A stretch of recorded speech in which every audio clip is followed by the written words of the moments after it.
आज हम अपनी वीडियो की शुरुआत कर रहे हैं इस बिगोनिया की सुंदर सुंदर फूलों के साथ। दोस्तों, कैसा लग रहे हैं आपको हमारे बिगोनिया के प्लांट?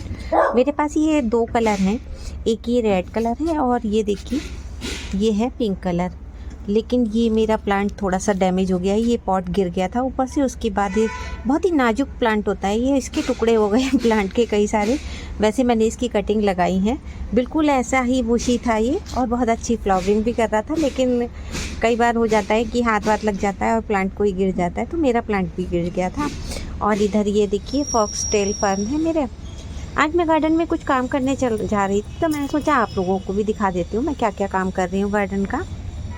लेकिन दोस्तों, उससे पहले मैं आपको अपना ये नारियल का प्लांट दिखाना चाहूँगी। मैंने इसे घर में ही ग्रो किया था। आप लोगों एक शॉर्ट वीडियो डाली थी, नहीं लॉन्ग भी डाली थी शायद, और किस तरह से नारियल घर में ग्रो कर सकते हैं। और देखिए मेरा ये पत्ते इसके इतने बड़े हो गए हैं।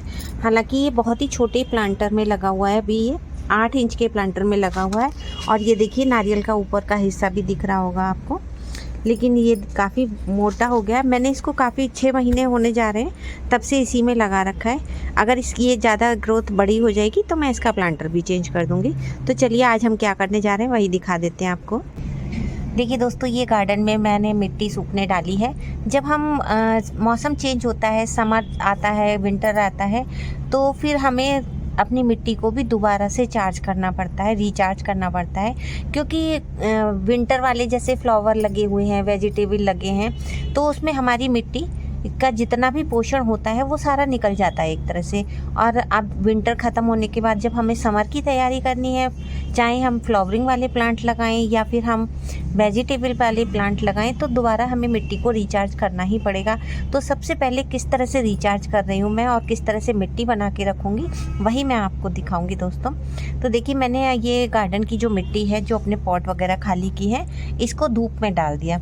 धूप में डालना बहुत ज़रूरी होता है, क्योंकि ठंड में कई दिन धूप नहीं निकली है, कोहरा पड़ा है, तो इस तरह से मिट्टी में फंगस भी आ जाती है, छोटे छोटे कीड़े भी हो जाते हैं कई बार। तो वो धूप लगाने से वो सब हट जाते हैं, चले जाते हैं, और हमारी मिट्टी दोबारा से रिचार्ज भी होने लगती है।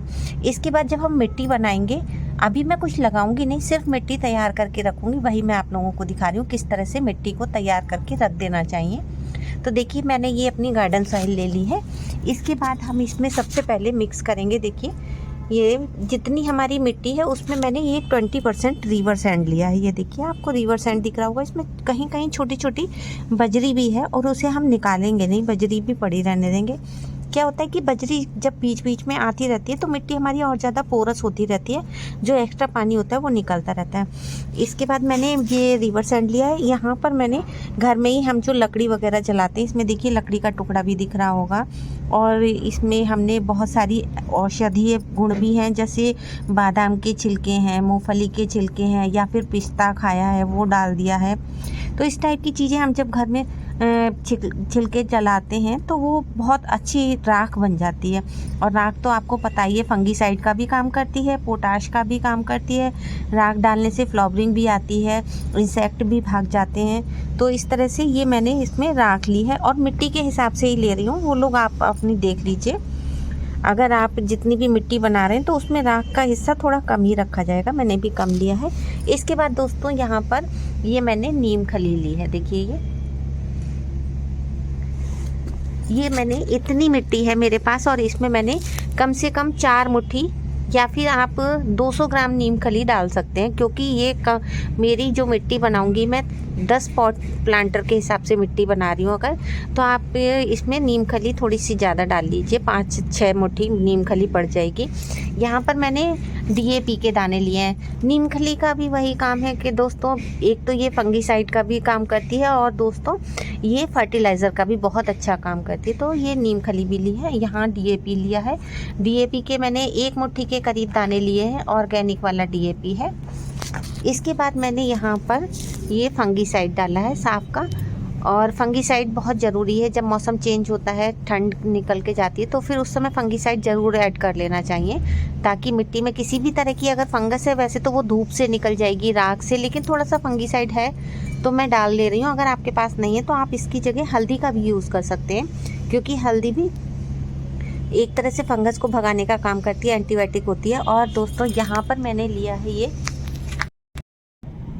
देखिए दोस्तों, ये वाइट वाइट जो आप देख रहे हैं ये है ट्राइकोडर्मा।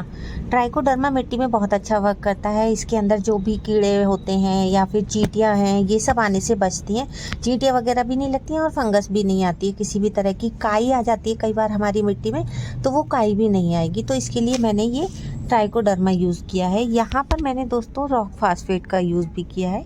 ये देखिए, एक मुट्ठी मैंने रॉक फास्फेट ली है यहाँ पर। और उसके बाद हम हर घर में ये चाय की पत्ती तो यूज़ होती है दोस्तों। कोई भी घर ऐसा नहीं होगा चाय की पत्ती जिस घर में नहीं आए। और मैं हमेशा चाय की पत्ती को धोकर सुखाकर इकट्ठा करती रहती हूँ। तो चाय की पत्ती जो है ज़रूर यूज़ करनी चाहिए। फ्लावरिंग के लिए बहुत ही अच्छी होती है, मिट्टी को बहुत अच्छा उपजाऊ बनाती है, सॉफ्ट बनाती है और फ्लावरिंग के लिए बहुत ही बेस्ट है। तो चाय की पत्ती का ऑर्गेनिक यूज़ है ये, तो इसको ज़रूर यूज़ करना चाहिए। इसके बाद मैंने, जैसे घर में हम कभी कभी दाल वगैरह धोते हैं तो उसके छिक्कल इकट्ठे हो जाते हैं, तो उनको भी मैं सुखा के रख लेती हूँ। जितना भी मेरा किचन वेस्ट होता है या गार्डन वेस्ट होता है, मैं कभी भी बाहर नहीं फेंकती हूँ दोस्तों। हमेशा अपना किचन वेस्ट या गार्डन वेस्ट इकट्ठा करती रहती हूँ। या तो उससे कंपोस्ट बना लेते हैं, नहीं तो गमले में ही नीचे डालते रहते हैं और उसके ऊपर से जब पेड़ लगा देते हैं तो वो बहुत ही अच्छा फिर उसमें खाद भी ज़्यादा देनी नहीं पड़ती है। तो इसको भी मैंने लिया है। यहाँ पर मैंने सबसे लास्ट में अब आपको दिखा रही हूँ, ये है गोबर की खाद। गोबर की खाद हमेशा 1.5 से 2 साल पुरानी ही लेनी चाहिए। और मेरी भी ये 1.5 साल पुरानी खाद है। मैं इकट्ठी मंगा ली थी और रखी हुई है। देखिए, एकदम ब्लैक कलर हो जाता है जब गोबर की खाद का और भुरभुरी सी हो जाती है, तो वो सबसे बेस्ट खाद होती है। तो इसमें मैं 30% के करीब गोबर की खाद को मिक्स करूँगी। जितना अच्छा हम कंपोस्ट बनाएंगे, मिट्टी बनाएंगे, उतनी ही अच्छे हमारी फ्लावरिंग और फ्रूटिंग मिलेगी हमें प्लांट से। तो चलिए इसको हम मिक्स करके और फिर आपको दिखाते हैं। देखिए दोस्तों, हमने इस मिट्टी को मिक्स करके बना के तैयार कर लिया है। और इस तरह से जितनी भी घास वगैरह या फिर कोई कंकड़ वगैरह निकलेगा तो उसको निकाल के अलग कर देना है अभी हाथ के हाथ। अब हम इस मिट्टी को क्या करेंगे कि आप कोई भी कट्टा ले लीजिए, बोरी ले लीजिए, इस टाइप का बहुत से आपके पास ग्रो बैग पड़े होंगे, तो उसमें भर के रख देंगे। अब हम इस मिट्टी को, ये मिट्टी हमारी तैयार हो जाएगी और कम से कम अगर ये हम 15 दिन तक इसे भर के इसी तरह से रख देंगे तो ये पूरी बहुत अच्छी तरह से ऊपर से नीचे तक मिट्टी मिक्स हो जाएगी। जिसमें हमने इसमें जितना भी खाद, फंगीसाइड, नीम खली जो भी मिलाया है वो बहुत अच्छी तरह से मिक्स हो जाएगा रखे 15 दिन के अंदर। और जब हमें सीडलिंग लगानी होंगी, वेजिटेबल लगानी होंगी, तुरंत हम इस मिट्टी को निकाल कर और यूज़ कर सकते हैं। तो चलिए अब हम इसको किसी भी ग्रो बैग में या बोरी में किसी में भी भर के और एकदम छाया में को थोड़ा सा रख देंगे। तेज़ धूप में नहीं रखना है, बस थोड़ा सा हल्की शेडी एरिया में कहीं भी इसको रख देंगे। तो आप लोगों को अगर ऐसी मिट्टी बनाना पसंद आया हो तो प्लीज़ लाइक कीजिए, शेयर कीजिए।